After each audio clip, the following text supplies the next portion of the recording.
Welcome back. It's Friday, Wines and Wins, and it's about my third attempt at doing this video today. We're up to episode number 5. Yeah, look, it's been a great week. I'll quickly run through what's been happening, and then I've got some other little tidbits that might be helpful for our product founders that are out there that are heading into the sales season. So just some things to think about to sort of put in your plan and strategy.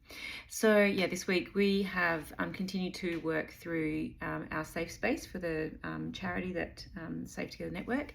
So look, I'm going to be real. We have been working through the technical build for several months. It hasn't been as easy as we expected.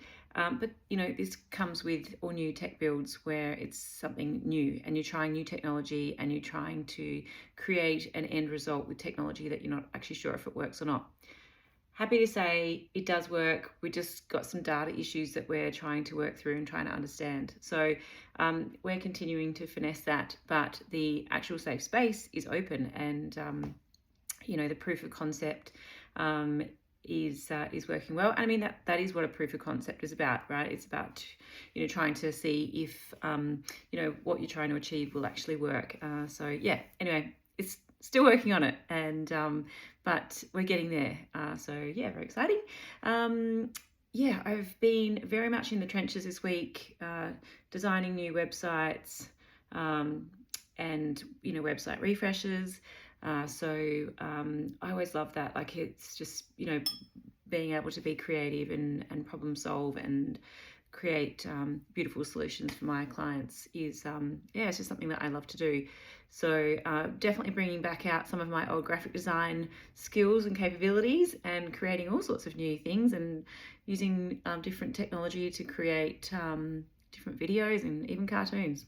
Anyway, so yeah, it's great, and this is why I love what I do, because every day is a different day.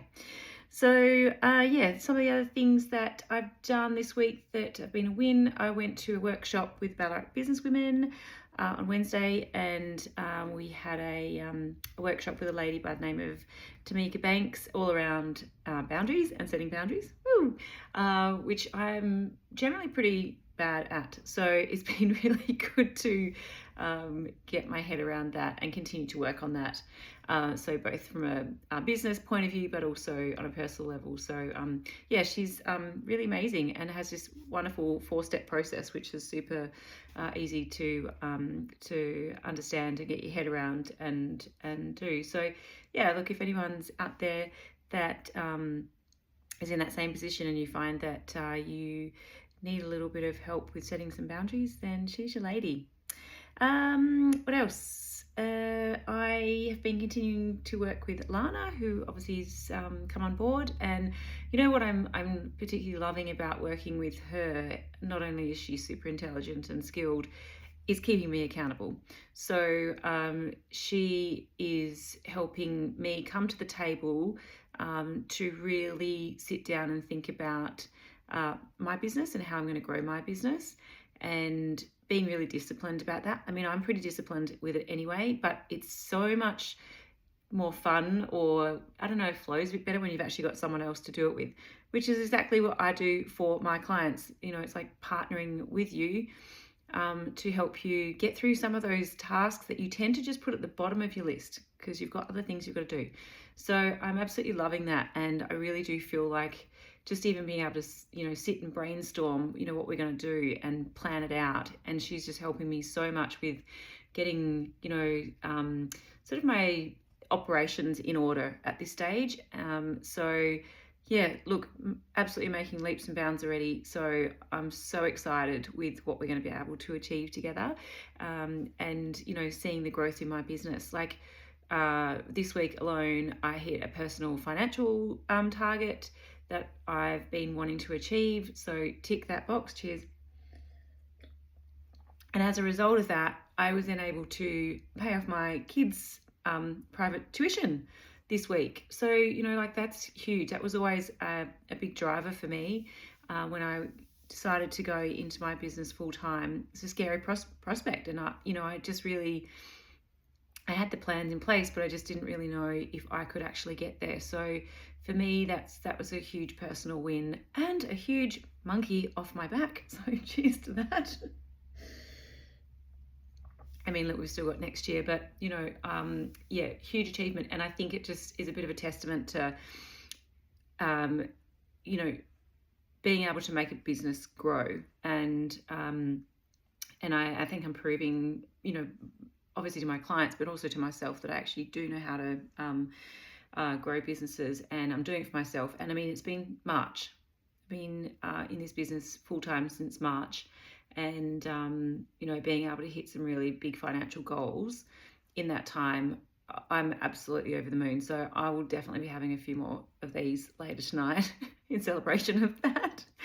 And for me, this is one of my driving forces for my business, was really to be able to provide not only myself but my clients with financial independence. So as I see it, if you are going into your own business, you're the captain of your own ship, right? And that you're generally doing that because you need to run your own ship and you need to be independent, but you also need the financial security so that it's sustainable. And I have been in a position where I haven't had that, and I needed to get it back. I've lost a lot through, unfortunately, family separation and some horrible situations. So I've pretty much got 20 years to make up. And if I'm going through that, I know that there's other women out there that are going through it too. And so for me, it's about proving that I can make up lost ground for myself, but I can also help other women do that as well. So it drives me. I have this absolute passion to help other women who are going through the same sort of situation get ahead, become financially independent and secure, and be sustainable. So anyway, listen, massive cheers to that. I think that it's I'm so happy about that. Anyway, enough about me. So I think just some of the, like I was saying, some tidbits that I wanted to share just as we're going obviously into the sales season, just some really things to think about. So if you're not doing paid ads, that really is important to do if you're wanting to continue to remain visible. And it's about being consistent, so consistently being seen. So if you don't have to necessarily spend hundreds and thousands of dollars, or even $1,000 on it, you can do small amounts. But small amounts of paid ads will give you that visibility, and it tends to grow your following and your audiences. So if you've got a little bit of available funds, I would highly recommend that you do that going into this season. Also, if you don't, another really effective marketing tool is obviously your EDMs. So obviously that's around, you want to grow your email list, and then you really want to make sure that you're continually messaging them, and especially going into the sales season. Again, if you're consistently messaging your customer database, then you tend to build, that works for the algorithm. So you, when it comes to the sales time, when you're sending out your campaigns, your emails aren't necessarily going to get blocked or lost in the spam box or in the other. So if you can continue to maintain that sort of email relationship with your clients, then your emails are more likely to get seen at that really important time for sales season. So yeah, try and think about that and making sure that you've got a consistent strategy going into place from now. The other thing I think that is perhaps a lot of people are just focusing on, talking in the social channels such as Facebook or Instagram. And I think there's this multi sort of channel view that you should probably also consider, which would be things like, yes, your paid ads, yes, your EDMs, yes, posting on socials, but there's other things that you can do, such as, try and get some PR done, or, try and get some, print advertising out there, TV, radio. do some collaborations or some partnerships. So there's just some other things that you can do that will continue to build your community and your trust. So just maybe factor that in terms of PR. You could get someone who could do organise some PR for you, and it might not necessarily blow the budget, but it could give you quite a bit of presence and build that trust and visibility. So just something to think about. And the last thing I want to talk about was businesses that tend to continue to have sustainable success is those that are obviously doing well for the sales season, but those who don't forget about a retention campaign. So once you've got your customers, that's great. Your trick is to try and keep them and keep them coming back. So have a think about a post-sale retention strategy. So that might be, if you sell a skin cream and you know that it's going to last a month, you want to make sure that you've got an email in your customer's inbox a week before they're about to run out of their product. So do some rough estimations and work out a campaign that means that you're continuing to keep in contact with them and offer them something else, offer them another deal to keep them coming back and keep them being a loyal customer. So anyway, just a couple of marketing tips in the lead up to sales season. And here's to another big week and a massive month ahead. It's gonna be crazy from here on in, so enjoy the ride. Have a great weekend. Bye.